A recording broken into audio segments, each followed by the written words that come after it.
다 함께 자리에서 일어나셔서 찬송가 625장 찬양드림으로 오순절 후 19번째 주일 예배를 하나님 앞에 드리겠습니다.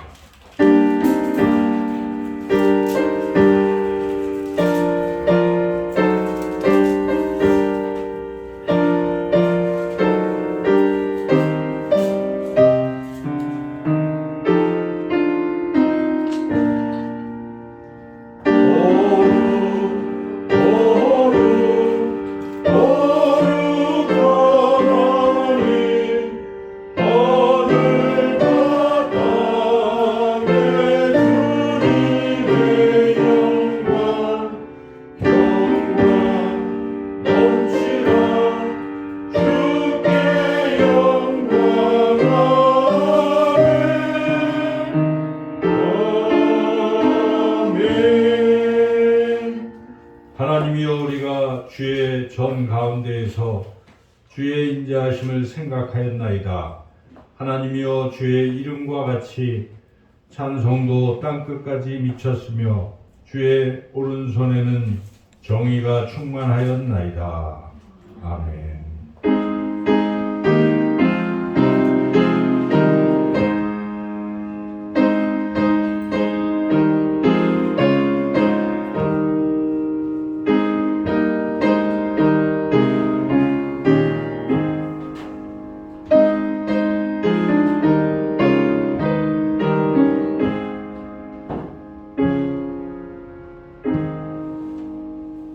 사랑과 은혜가 충만하신 좋으신 아버지 하나님, 코로나 가운데서도 또 이 가을 결실의 계절에 풍성한 것들로 또 채워주시는 은혜를 감사드립니다. 한 주간도 지켜주시고 오늘 거룩한 주님의 날 저희들의 발걸음을 인도해 주셔서 이 시간 하나님 앞에 예배로 영광 돌릴 수 있게 해주셔서 감사를 드립니다. 주의 성령께서 우리 모두의 마음과 생각과 영혼을 사로잡아 주셔서 이곳에 임재하시는 하나님을 느끼며 하나님께만 예배드리는 시간 되게 해 주시옵소서. 모든 영광 주님께 올려드리오며 예수님의 이름으로 기도드리옵나이다. 아멘. 찬송가 38장 찬양하겠습니다.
교동문 66번입니다.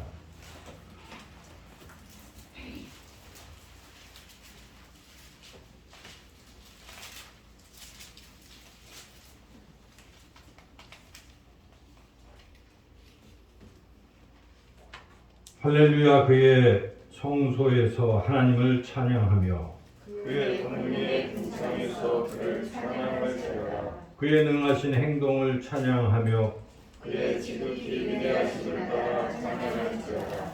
나팔 소리로 찬양하며 기파와 수금으로 찬양할지어다. 소고치며 춤추어 찬양하며 찬양과 통소로 찬양할지어다. 큰 소리 나는 제금으로 찬양하며 높은 소리 나는 제금으로 찬양할지어다.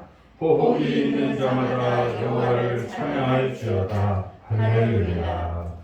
아멘. 한 주간 우리의 삶을 돌이켜보며 우리의 지혜와 허물을 하나님 앞에 고백하는 기도를 함께 드리겠습니다. 주보의 기도문으로 드리겠습니다.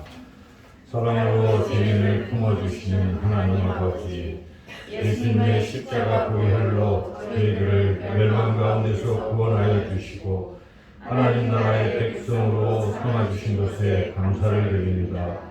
구원받은 우리에게 가르쳐 주시기를 음행과 더러운 것과 호색과 우상 숭배와 수술과 원수 있는 것과 분쟁과 시기와 분냄과 당짓는 것과 분열함과 이단과 투기와 술 취함과 방탕함은 육체의 더러운 것이요 또 그 같은 일을 행하는 자는 하나님의 나라를 유혹으로 받을 수 없다고 하시나이다. 그러나 안타깝게도 예수님을 구주로 믿는 저희들은 생활 속에서 주님께서 선호하신 악한 일들을 많이 행하며 살고 있습니다. 사랑의 주님, 미련한 저희들이 싣고 있는 이 모든 죄를 용서해 주옵소서. 예수님의 이름으로 이 고백의 기도를 드립니다. 아멘. 계속해서 하나님과 나만이 아는 은밀한 죄도 고백하겠습니다.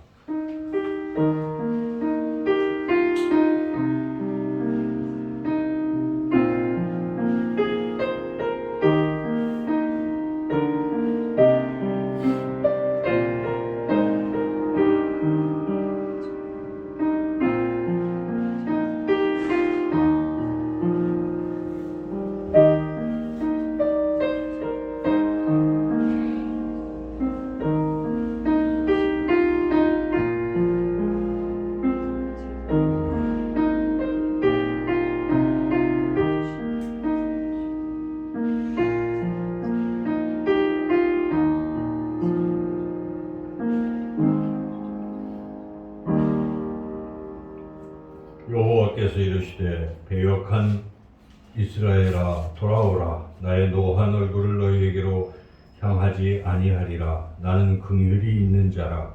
노를 한없이 품지 아니하느니라. 여호와의 말씀이니라. 아멘. 260장 찬양하겠습니다.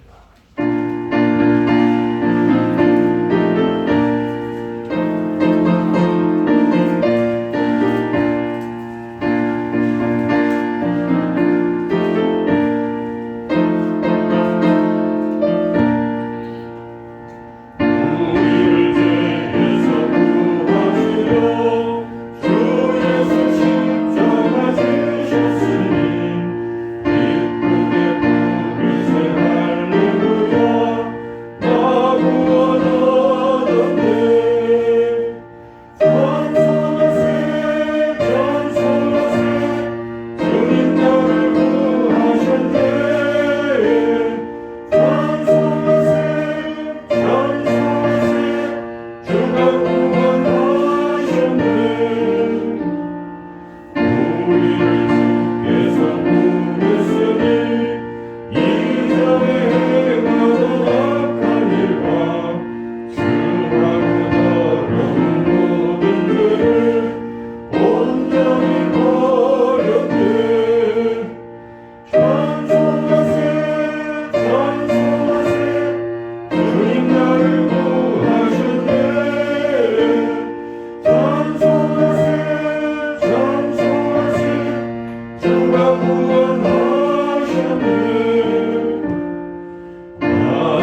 이 시간 권영숙 권사님 나오셔서 우리를 대표해서 기도 인도하시겠습니다.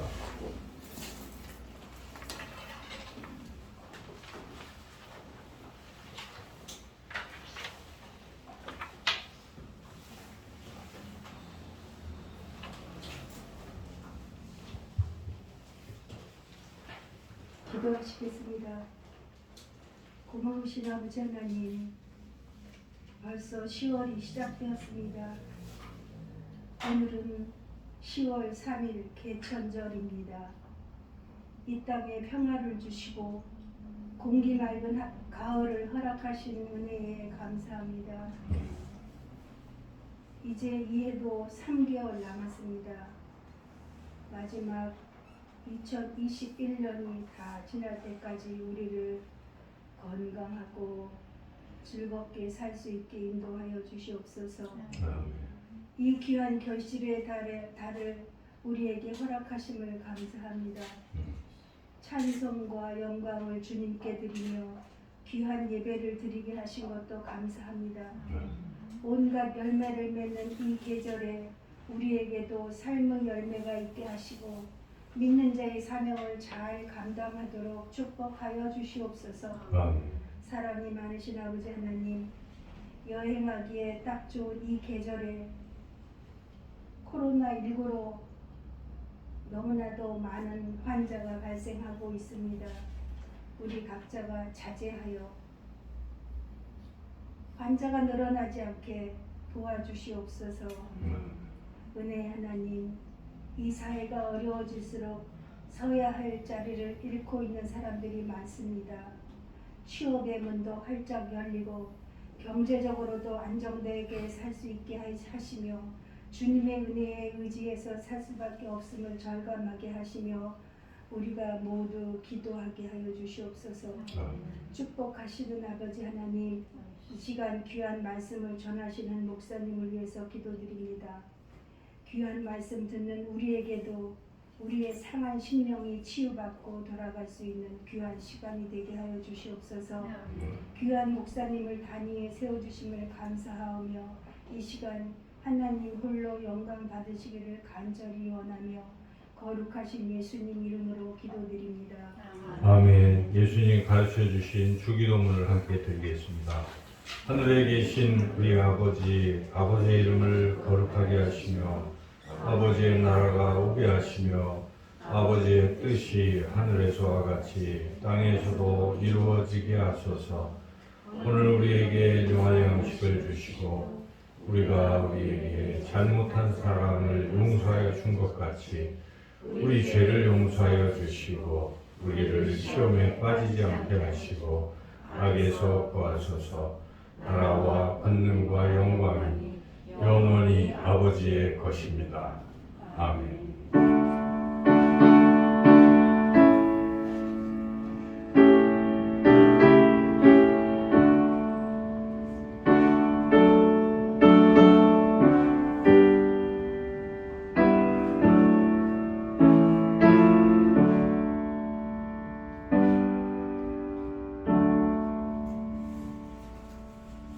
이 시간 하나님께서 우리에게 주시는 말씀 신약성경 마가복음 말씀입니다. 마가복음 10장 1절부터 12절까지 말씀 신약성경 70쪽에 있습니다.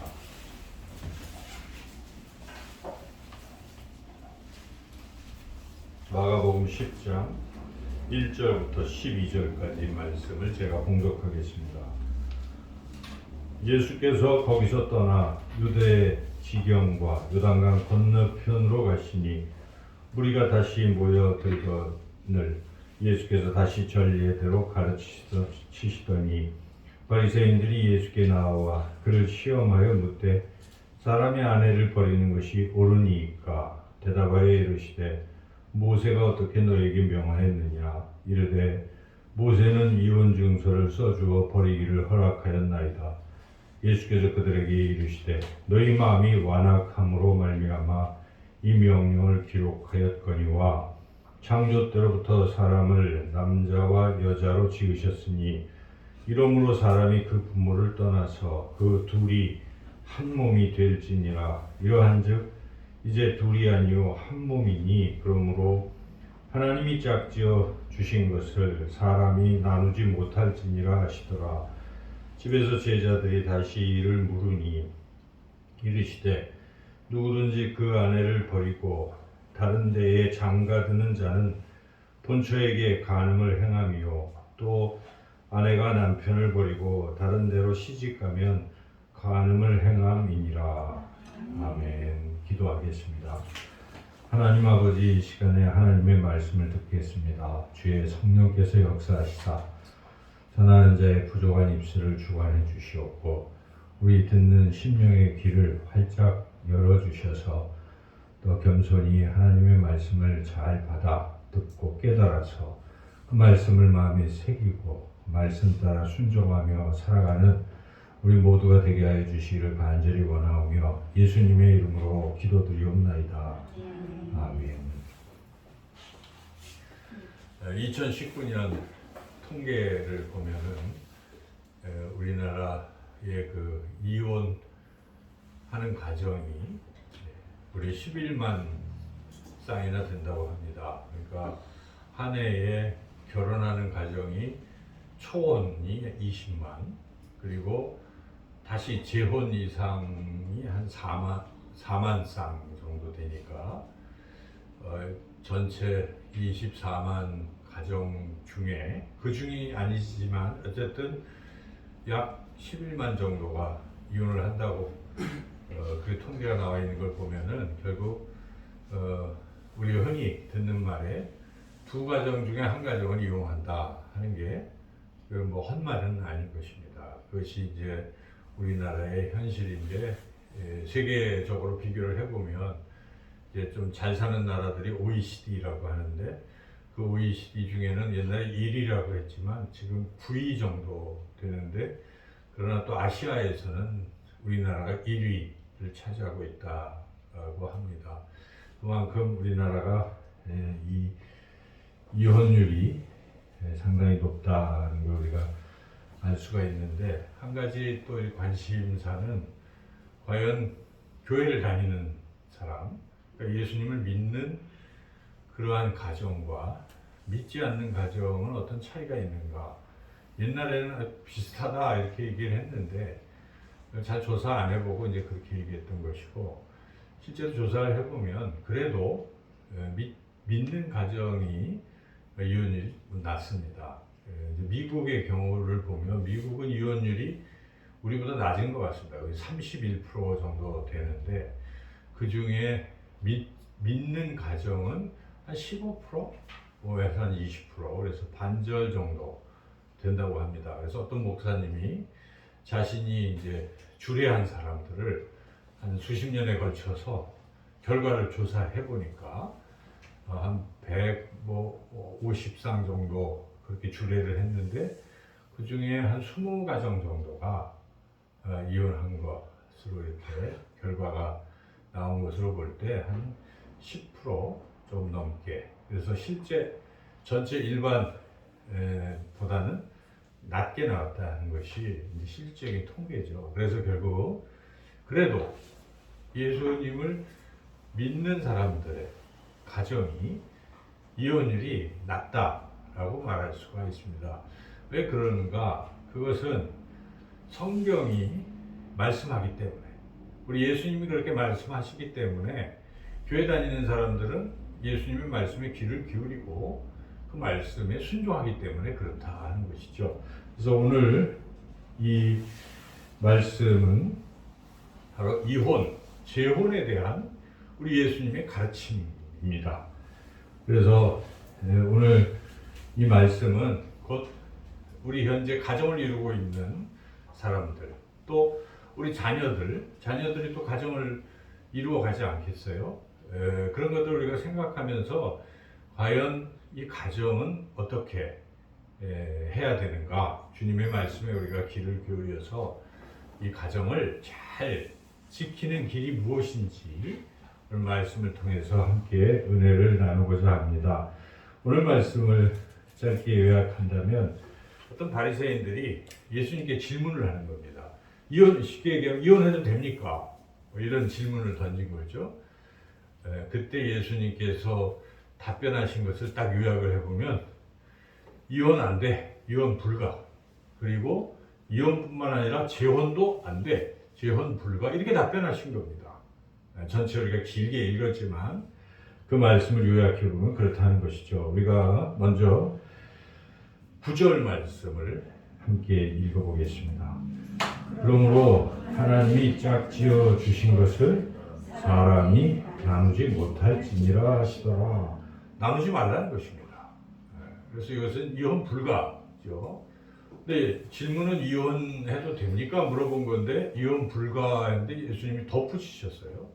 그래서 11절과 12절 말씀도 한번 같이 읽어보겠습니다. 이르시되 누구든지 그 아내를 버리고 다른 데 장가드는 자는 본처에게 간음을 행함이고 또 아내가 남편을 버리고 다른 데로 시집가면 간음을 행함이니라. 재혼하면 간음이다. 안 된다는 얘기죠. 그래서 재혼도 안 되고 이혼도 안 된다는 것이 사실 예수님의 말씀인 것이죠. 비록 이혼율이 매우 높아지고 이러고 있지만은 안 된다 하는 것이 예수님의 말씀입니다. 물론 이 말씀의 전체적인 그 맥락을 살펴보면 지금 예수님이 십자가를 가고 계신 거예요. 그래서 마지막 제자들에게 마지막 이제 고별 설교 비슷하게 하고 계신데 가장 중요한 것이 내가 곧 십자가에 못 박혀 죽을 것이고 사흘 만에 다시 살아날 것이다 하는 이 순환 고지를 하고 계신 것이죠. 그래서 1차, 2차 이렇게 계속 하고 계신데 제자들은 뚱딴지 같은 소리만 하고 있는 것입니다. 그렇게 하지 말라고 베드로가 막 말리기까지 하고 그 외람되게 주님을 막 옷을 붙잡고 하는 이런 식으로 주님의 말씀을 잘 듣지 않는 것입니다. 그래서 주님께서 그들이 잘못된 생각을 지금 고쳐주시려고 이렇게 여러 가지 가르침을 주시는데 정말 주님을 따르는 제자라면 세상 사람들의 기준을 넘어서야 된다고 지금 말씀하시는 겁니다. 그러니까 세상 사람들은 다 이혼해도 된다 라고 생각하지만 주님을 따르는 제자들은 안 돼 하는 것이 오늘 말씀이에요.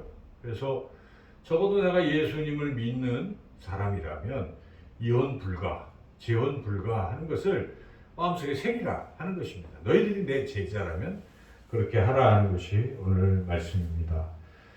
그래서 우리가 이 말씀을 새기고 지금 내 형편이 어쨌든 이제 가정이 있다면 정말 지켜야 되는 것이고 그리고 우리 자녀들이 있지 않습니까? 자녀들이 또 가정을 이룰 텐데 그들에게 내가 어떤 말을 해줘야 될 것인가?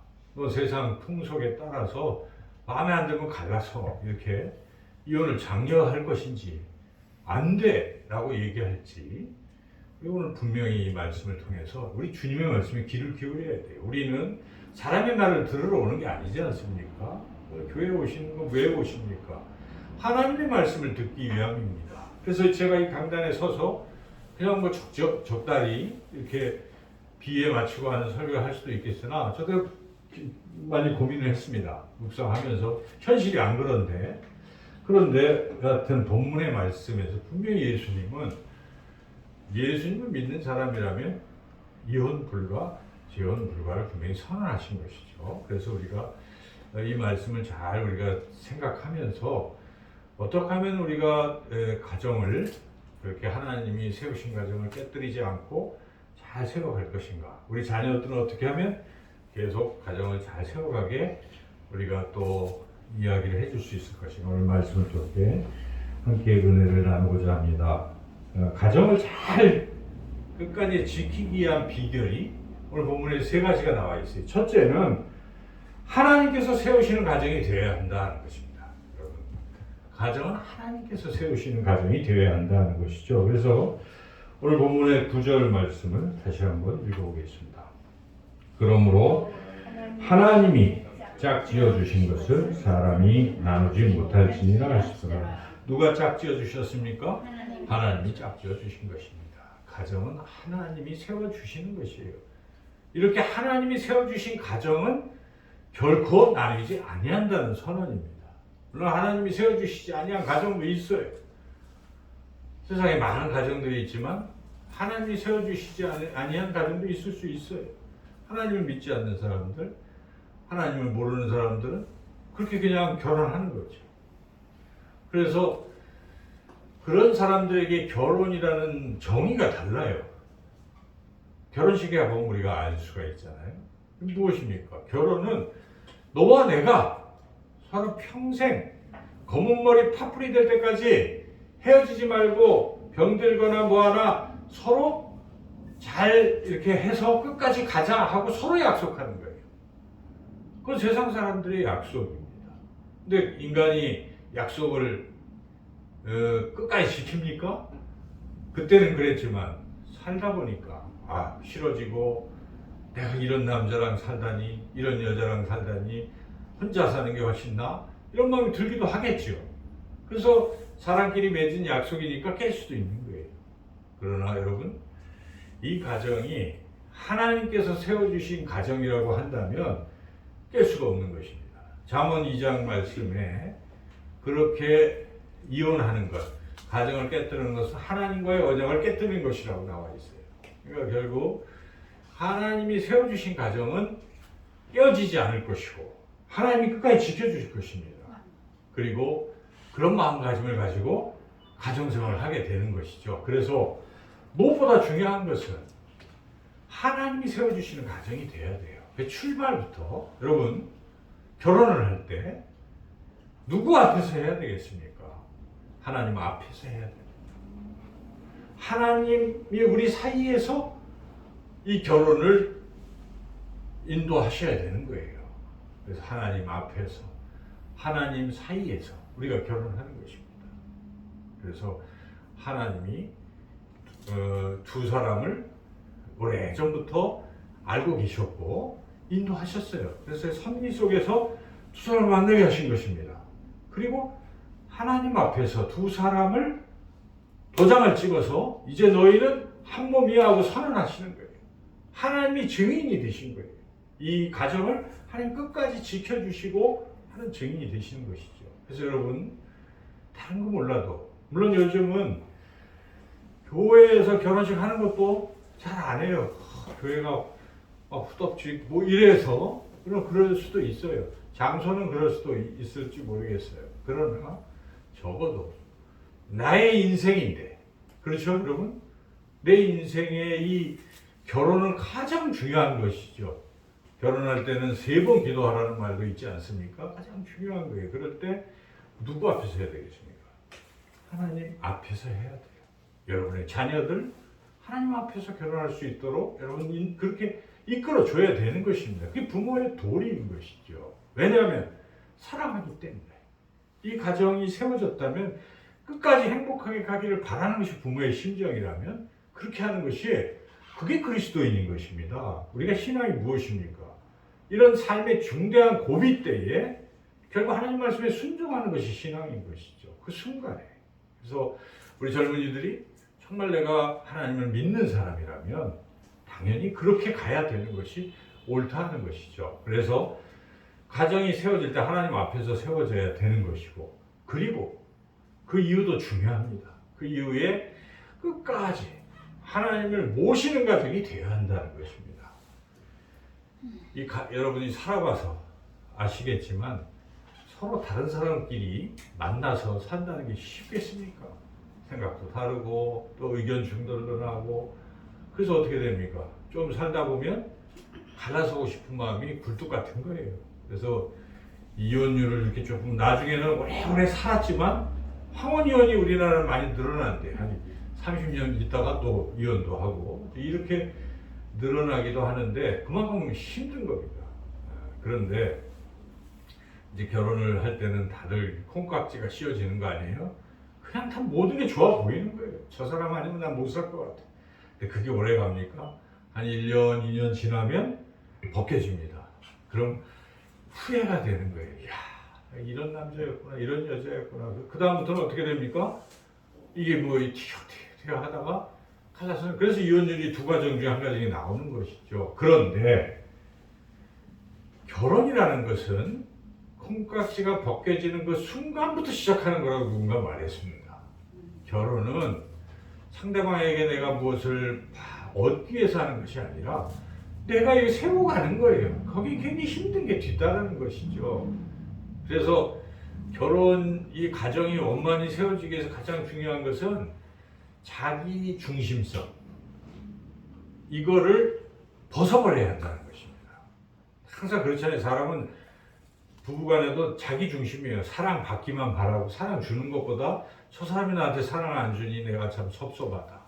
또 이래저래 섭섭하다. 다 자기 중심이에요. 근데 이게 깨어지는 과정이 결혼인 것입니다. 내가 상대방을 위해서 희생하고 참고 하는 게 결혼이에요. 그래야 가정이 세워지는 것이죠. 근데 그렇게 하는 힘을 어디서 얻습니까?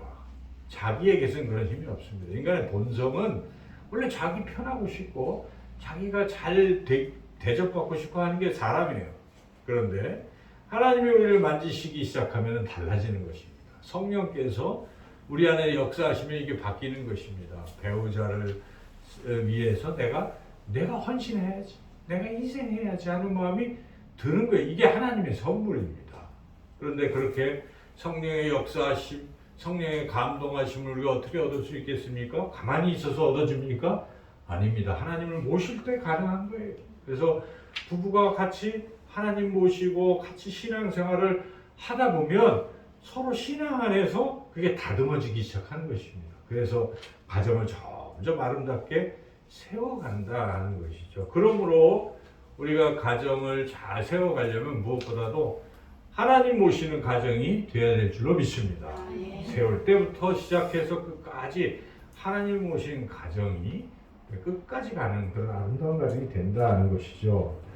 이제 두 번째로 이 가정이 계속 아름다운 가정으로 계속 되려면 진짜 한 몸을 이루는 가정이 되어야 한다는 것입니다. 한 몸을 이루어야 된다는 것입니다. 부부가. 오늘 본문에 8절도 한번 같이 읽어보겠습니다. 그 둘이 한 몸이 될지니라 이러한즉 이제 둘이 아니요 한 몸이니. 그래서 예수님께서는 물론 창세기에 나온 하나님의 말씀인데 결혼이라는 것은 둘이 하나가 되는 것이다. 그 부모를 떠나서 이제 둘이 하나가 되는 것이다. 한 몸이 되는 것이 결혼이라고 정의를 하고 있습니다. 그래서 부부는 너와 나는 한 몸이다 하는 생각을 잊으면 안 돼요. 너 따로 나 따로 이러면 이제 서로 깨지는 거 아니겠어요? 그러니까 항상 너와 나는 일심동체 하나야. 한 몸이야. 그러니까 네가 아프면 나도 아파. 네가 즐거우면 나도 즐거워. 이래서 한 몸이 되어가는 거 아니겠습니까? 그러니까 항상 우리는 하나다, 한 몸이다 하는 이런 생각을 잊지 말아야 된다는 것이죠. 그리고 한 몸이 된다는 것의 의미가 무엇인가 생각해 봐야 되는데 그것은 결국 부부는 친구인 것이죠. 친구. 여러분 친구 좋잖아요. 친구는 취미도 같고 생각도 같아요. 그래서 항상 만나면 같은 대화에 그런 것을 이야기하고 같은 목표를 향해서 가잖아요. 그러니까 부부가 서로 딴 길로 가면 어떻게 되겠습니까? 찢어지는 것입니다. 그래서 항상 취미도 같이 하고 서로 한 곳을 바라보고 목표를 같이 바라보면서 나갈 필요가 있어요. 그래야 이 한 몸을 이루어가는 것이죠. 그리고 이 한 몸이 된다는 것은 서로를 또 도와줘야 됩니다. 그러니까 부부가 서로 성장하도록 도와줘야 돼요. 우리 남편은 이렇게 그럴 때 어떻게 성장시킵니까? 그 남편이 가지고 있는 상처는 싸매줘야 돼요. 상처를 자꾸 뭐 해가지고 막 찌르고 해서 아프게 해서는 안 됩니다. 그러니까 상처가 있을 때 일단 덮고 또 남편이 가진 장점이 있지 않겠습니까? 항상 격려해 주는 것입니다. 아내는 남편이 최고예요. 칭찬해주고 할 때 남편이 잘 할 수 있어요. 그래서 여러분들이 화성에서 온 남자, 뭐 금성에서 온 여자 이런 책이 있잖아요. 남자 여자 다르다는 뜻이에요. 그렇게 와서 지구에서 만나 산다 이런 옛날 책인데 저도 옛날에 읽어봤는데 거기에 보면은 서로 이렇게 다르다는 것이죠. 다른 사람이 이렇게 만나서 가는 것인데 거기 보면은 남자는 인정받기를 좋아합니다. 달라요. 여자는 사랑받기를 좋아한다는 거예요. 그러니까 이게 남자 여자가 차이가 있어요. 그런데 아내가 남편을 자꾸 인정해 줘야 되는데 남편을 자꾸 우습게 보기 시작하면 어떻게 되겠습니까?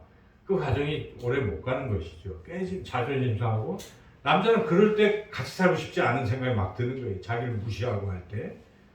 물론 똑같죠. 쌍방. 그러나 좀 더 세분해 보면 남자는 인정받기를 좋아하고 여자는 사랑받기를 좋아하는 것이. 근데 남자들이 무감각하니까 그런 표현을 안 해주고 그러면 굉장히 또 그게 상처받는 거죠.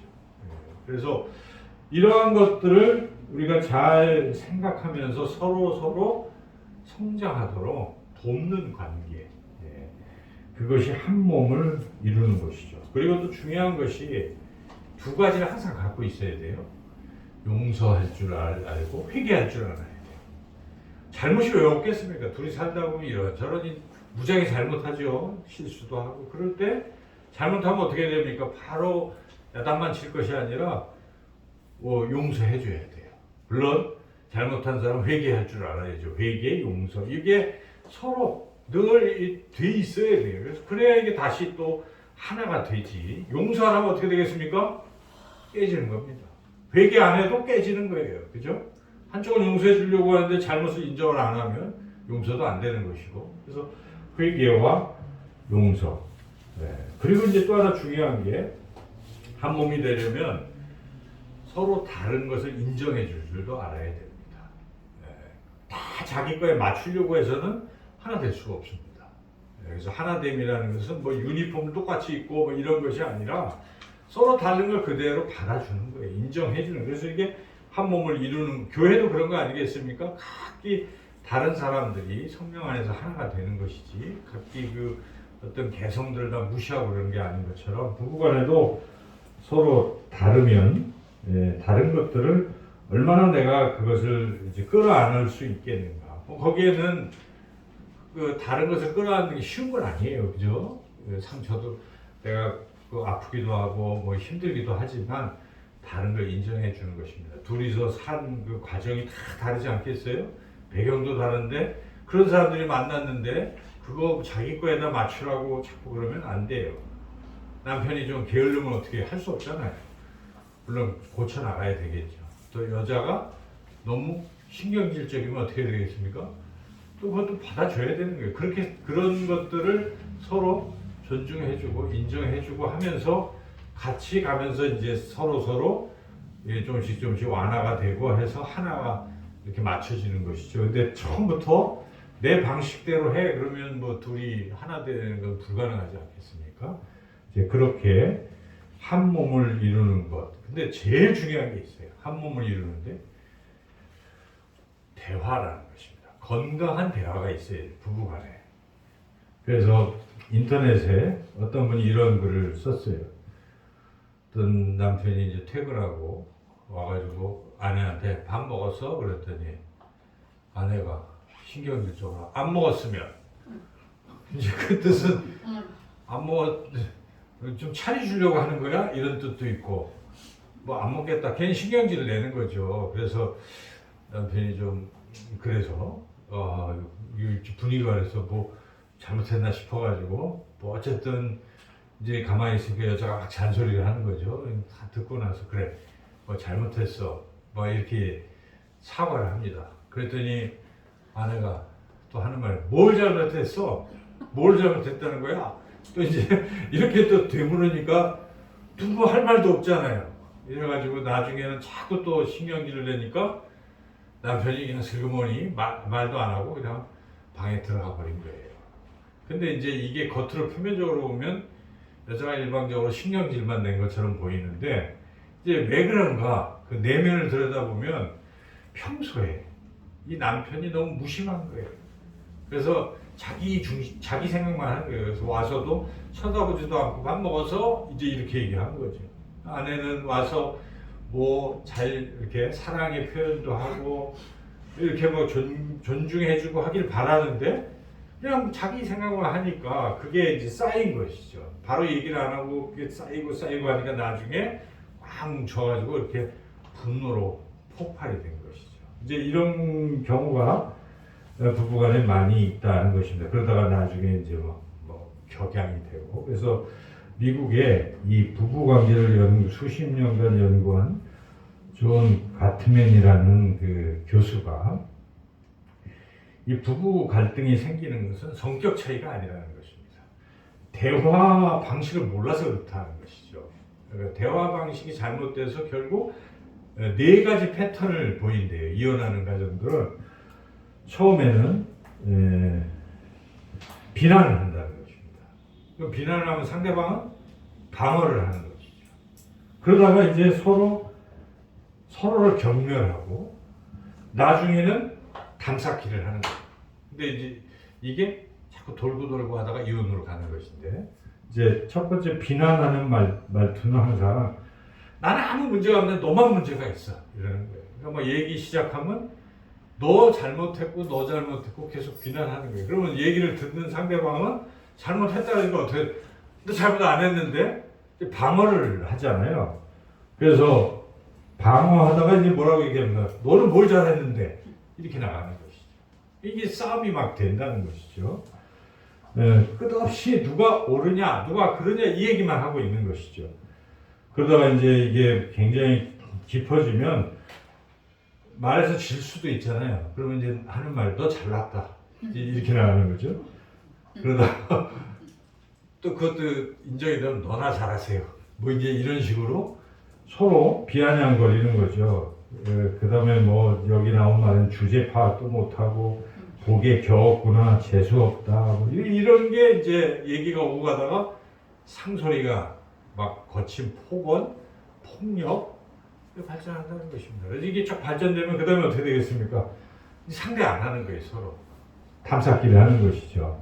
아예 안 듣습니다. 전화해도 안 받습니다. 눈도 안 마주칩니다. 각방을 씁니다. 각자 먹습니다. 외박합니다. 가출합니다. 나중에 별거로 이어지고. 자, 이런 게 이 악순환이 계속되는 게 결국 부부가 이혼하는 그 길은 대화 방식이 잘못됐다는 것입니다. 이럴 때 대화할 때 이렇게 대화를 하면 안 된다는 것이죠. 그래서 건강한 대화를 하는 그 비결을 제시를 하고 있는데 우선 자기가 말을 들을 때 상대방의 말을 들을 때 이게 부정적으로 반응을 하는 건 아닌가. 밥 먹었어 할 때 아까 안 먹었으면 이런 식의 이제 부정적으로 반응할 것이 아니라 그 사람 왜 그런 말을 할까 하고 이제 헤아려 보는 것이죠. 먼저 그게 필요하고 그 다음에 두 번째는 화가 났을 때는요 참지 말고 그때 풀라는 것입니다. 이걸 자꾸 감정을 쌓아두니까 나중에 폭발을 해버린다는 것이죠. 그러니까 그때 그것을 풀어야 되기 때문에 부부간에 지혜로운 부부라면 하루에 한 30분씩은 이야기를 하라는 것이죠. 근데 이야기할 때 방법이 한쪽에서 말할 때는 무조건 한쪽은 듣는 거예요. 그 다음에 또 끝났으면 이쪽에서 말하고 이쪽에서 듣기만 하고 이런 식으로 어떤 시간을 정해서 부부가 그때 이야기를 하는 것인데 그럴 때 항상 비난할 것이 아니라 자기 얘기를 하라는 것입니다. 내가 당신에게 하고 싶은 말은 하면서 자기 안에 있는 속마음을 털어놔야지 그냥 상대방이 잘못한 거 밥 먹었어의 말에서 그냥 그것만 하는 게 아니라 사실은 내가 당신이 늘 나한테 사랑을 주지 않고 그러다 보니까 내 마음이 많이 섭섭해 하고 자기 얘기를 하면 싸움이 안 나는 거지. 그러면 상대방이 뭐라고 하겠습니까? 아, 내가 몰랐네. 그래서 미안해. 앞으로 잘할게. 얼마나 힘들었어. 이러면서 사랑의 대화가 오고 가면서 화해로 가지 않겠어요. 근데 대화하는 방식이 기분 나쁘다야 한쪽은 계속 퉁명스럽게 그렇게 나가면 안 되는 거지. 그러니까 비난할 생각을 하지 말고 자기 속마음을 털어놓으라는 것입니다. 그럴 때 거기서 이제 화해가 일어난다는 것이죠. 그리고 또 하나 지혜로운 방법은 이 말로 하다 보면은 아무래도 감정이 쌓여서 분노가 폭발할 수도 있다면 그런 습관이 자꾸 들어있다면 다음 방법은 편지를 쓰라는 것입니다. 편지를 쓸 때는 생각이 정리가 된다는 것이죠. 그래서 편지로 자기 속마음도 이야기해서 털고 이렇게 해서 서로 부부 사이에 이렇게 하면은 좋아진다. 이 글이 그렇게 말을 하고 있습니다. 참으로 적절한 말인 것이죠. 그래서 우리가 한 몸이 된다 하는 것이 어떤 것인지를 알고 한 몸 되기 위한 노력 중에 이 건강한 대화법이 참 중요하다 하는 것. 그래서 사실 부부가 싸우는 게 말 때문에 그렇잖아요. 한마디 말로 시작해서 이게 걷잡을 수 없이 되기 때문에 말하는 것을 참 지혜롭게 잘 해야 된다는 것이죠. 또 우리가 가정을 잘 지키려면 세 번째로 더 중요한 것인데 정절을 지키라는 것입니다. 그래서 오늘 본문에 예수님이 강조하신 말씀 11절과 12절 말씀 다 같이 한번 읽어보겠습니다. 이르시되 누구든지 그 아내를 버리고 다른 데 장가드는 자는 본처에게 간음을 행함이요 또 아내가 남편을 버리고 다른 데로 시집가면 간음을 행함이니라. 예수님이 묻지도 않았는데 재혼 안 돼까지 말씀하시는 것의 배경은 이 재혼의 핵심은 다른 배우자와 이렇게 살아간다 하는 것이기 때문에 그것을 간음으로 본다는 것이죠. 예수님이 이혼 불가했지만 그래도 이혼 사유 하나를 말씀하신 것은 있어요. 마태복음 5장 32절에 나는 너에게 이르노니 누구든지 음행한 이유 없이 아내를 버리면 이는 그로 간음하게 함이요 누구든지 버림받은 여자에게 장가드는 자도 간음함이라. 그러니까 결국 음행한 이유가 있다면 이혼해도 된다는 식의 말씀도 되긴 돼요. 그러니까 그만큼 우리가 이 말씀들을 종합해보면 예수님이 한 가정에 있어서 가장 중요한 게 뭐냐, 핵심을 정절을 지키는 걸로 보는 것입니다. 그래서 한 여자와 한 남자가 결혼을 했을 때는 그러한 문제에 있어서는 서로에게만 허용된다는 것이죠. 그리고 깊이 생각해 보면 그것은 자기가 즐기기 위한 그런 것들이 아니라 배우자를 위해서 내가 내 모든 걸 준다라는 그러한 개념으로 그것을 이해하라. 어떤 학자가 그렇게 썼어요. 그래서 우리가 다른 배우자가 남성은 다른 여성들에게 마음을 쏟거나 또 여성은 다른 남자에게 마음을 주는 것 자체가 가장 잘못된 것이다. 그거 탈 때 그 가정이 깨진다는 것입니다. 여러분 물론 요즘 이혼의 사유가 여러 가지가 다양하게 있지만은 그런데 역시 가장 큰 이유는 그거라는 것이죠. 가정, 하나님 맺어져. 그래서 이 정절을 지키는 것 이것이 가장 중요하다. 그래서 오늘 이 본문을 통해서 우리 예수님께서 우리에게 가정을 깨뜨리지 말라 말씀하시고 가정을 지키기 위해서 어떻게 해야 될지를 우리에게 말씀하셨습니다. 첫째는 하나님을 모시는 가정이 되어야 됩니다. 시작부터 끝까지. 그리고 서로 한 몸을 이루기 위해서 최선의 노력을 다하라 하는 것이죠. 그러니까 가정은 그냥 좋아서 사는 것으로 시작했지만 시간이 지나면 서로 맞추는 거예요. 그래서 가정을 끝까지 지키는 거예요. 이루어가는. 그리고 마지막에 가장 중요한 그 어떤 것보다 정절을 지켜야 가정이 깨지지 않을 수 있다 하는 이 말씀을 우리가 마음에 새기고 현재 우리 가정 또는 우리 자녀들의 가정을 그렇게 아름다운 가정으로 이룰 수 있도록 우리가 기도하고 나아가시는 저와 여러분 모두가 되시기를 주님의 이름으로 축원합니다. 좋으신 하나님 감사합니다. 교회보다 가정을 먼저 세우신 하나님, 이 가정을 축복하시고 가정을 통해서 온 인류를 번창케 하시고 또 하나님의 축복을 이어가는 것을 저희들이 깨닫습니다. 하나님 우리에게 주신 가정을 잘 지키게 하시고 또 우리의 자녀, 자자, 손손 아름다운 가정을 이룰 수 있도록 우리가 또 부모로서 또 잘 역할도 감당할 수 있도록 하나님 우리를 인도해 주시기를 원하옵고 예수님의 이름으로 기도드리옵나이다. 아멘.